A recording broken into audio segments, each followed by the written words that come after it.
Okay, everybody, today we're going to be talking about a little bit of a hodgepodge of different topics, but we're primarily going to be focusing on sevoflurane. So let's get started. What is the MAC value of sevoflurane? It is 2 volume%. What surgical specialties are isoflurane usually used for? Isoflurane is usually used in cardiac and neuroanesthesia. Why is that? Isoflurane has the slowest onset and offset. So in cardiac anesthesia, we like that slow offset because it allows a smooth transition to the ICU. In neuroanesthesia, we get the best reduction of CM102. So what are the advantages of sevoflurane? Well, compared to isoflurane, it's going to be a faster onset and a faster offset. Compared to desflurane, we can actually use sevoflurane for induction. Desflurane, we can't. So, what are the main side effects of sevoflurane? Well, sevoflurane we know covers almost all aspects of anesthesia, balanced anesthesia, except what? Antiemesis. Our main side effect is going to be post-op nausea and vomiting. What is the adverse effect of sevoflurane? Well, one patient we definitely don't want to use it in is patients with malignant hyperthermia, history of malignant hyperthermia. That would be contraindicated to use any of our inhaled anesthetics on those.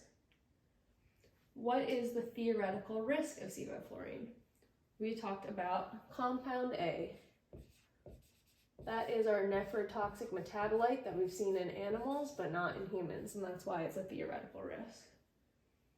What is the fresh gas flow requirement of sevoflurane? It's going to be 2. So now we're going to talk a little bit about MAC hours. So in case you don't remember, the calculating MAC is end-tidal agent over the MAC agent. So for these patients receiving sevo, we want to look to see and calculate what their MAC is going to be to see who's going to be at a MAC of 1, meaning that 50% of those people, there's a 50% chance they won't move under surgical anesthesia.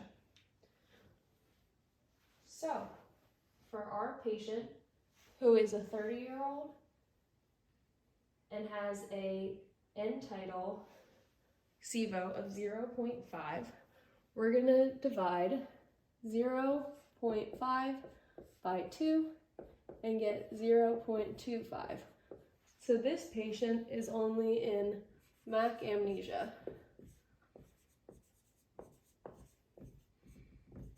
Let's take a look at our second patient, a 40-year-old with an end-tidal sevo of 2. We're going to divide 2 by 2, and that gives us 1. And we know that that is our MAC. So this patient is at 1 MAC, and for 1 hour, it has a 50% chance of moving to surgical stimulation. So what about our third patient? This is a 50-year-old, so we need to get our age-based MAC for this patient. In case you don't remember, age-based MAC is the MAC agent times 1 minus the percent lost. So our 50-year-old patient here is 1 decade older than 40.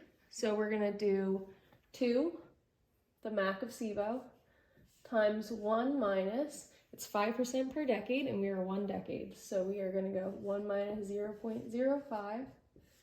This is going to be 2 times 0.95, which gives us 1.9 as the MAC for our 50-year-old patient. So our patient is at 1.8, not quite 1.9, so they are not yet going to be at a 50% chance of not moving to surgical stimulation. I hope this was helpful.